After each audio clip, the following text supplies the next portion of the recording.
Two men enter, one man leaves. Welcome back to Cage Match MobilityWOD.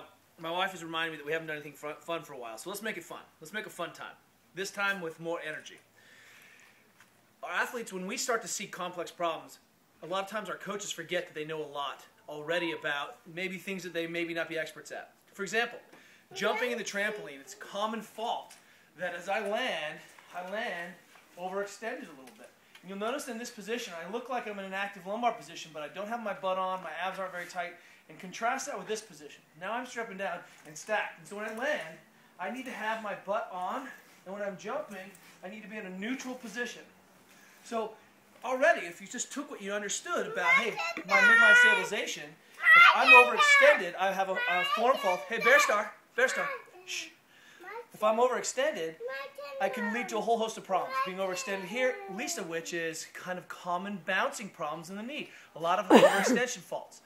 Jumping up and down on the box is actually no different than bouncing a trampoline, except I have more time to see all the movement problems in the air. So as I'm jumping down, am I in a neutral position? Have I opened the hip all the way? Right? And so let's say that I'm bouncing here for a while, or I'm doing box jumps, and working on a big dynamic move. My turn, Mom. My turn. Cage match. My turn. And turn. I hyperextend my knee. My turn. My first turn, one. Mom. My turn. Caroline. Hey, Bear Star. We're talking. I know, you can go up next. So, one of my athletes reports, hey, I'm a little overextended. What's happened? Caroline? Shh. Okay? I get some nondescript, Caroline. I get some nondescript knee pain from jumping. Sometimes it's hot patella. Why? Well, because I'm not very good at jumping, or I got tired and I lost position, butt turned off. You notice I wasn't straight up and down in the air, so I end up with a little hot knee pain here. So here's what we're going to do. Without kind of dissecting the box jump, a very simple place to start is what are the tissues that cross or affect right above and below the knee.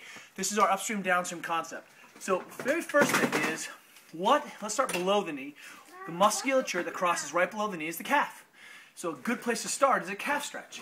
And literally, because the gastroc crosses behind the knee, Bear Star,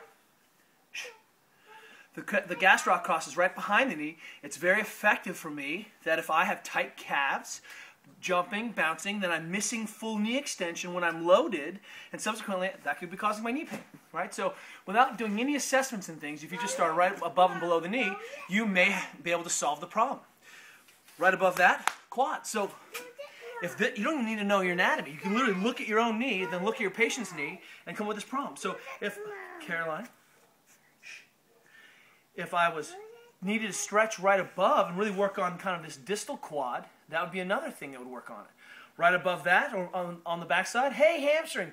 So what I'm telling you is that calf, quadriceps, hamstrings could all be causing the same knee pain, any one of those. Typically, we find that more athletes have more than one of these problems, more than one elephant in the room. So whenever I start with solving any of these issues with my athletes, literally I just say, hey, have you stretched and mobilized above and below? This could be foam rolling. This could be stretching. You have enough examples of this. So for this example of hot knee pain, one is I'm like, hey, go home. Let's get some ice on that hot patellar quad ligament, because it actually goes between bone and bone, right? So that's a ligament. Let's ice that thing, and then let's immediately do our things. So your homework today, an MWOD, Bear Star, being a turkey.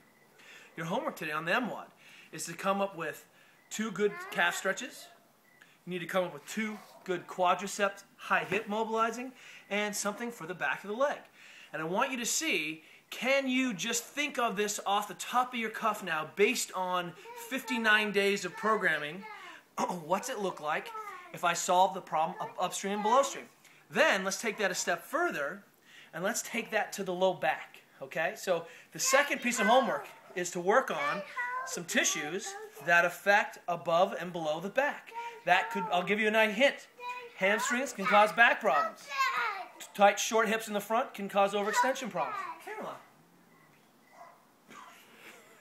It's okay, I'm holding it now, okay? This is homework. This is where the next evolution is. This is a simple upstream downstream concept, but don't forget what you know already. Was I jumping in a good position? Did I land with my butt off? And the problem with not opening the hip is next time when I land, I'm broken, and I might overextend or might be hot, okay? So this is why we ask our athletes to clear the hip in the air, and we bounce right back up. And this is one of the reasons that you can extrapolate that to any movement. Don't throw away what you already know. Mobilize above and below the problem, and start thinking. All right? We'll see you tomorrow.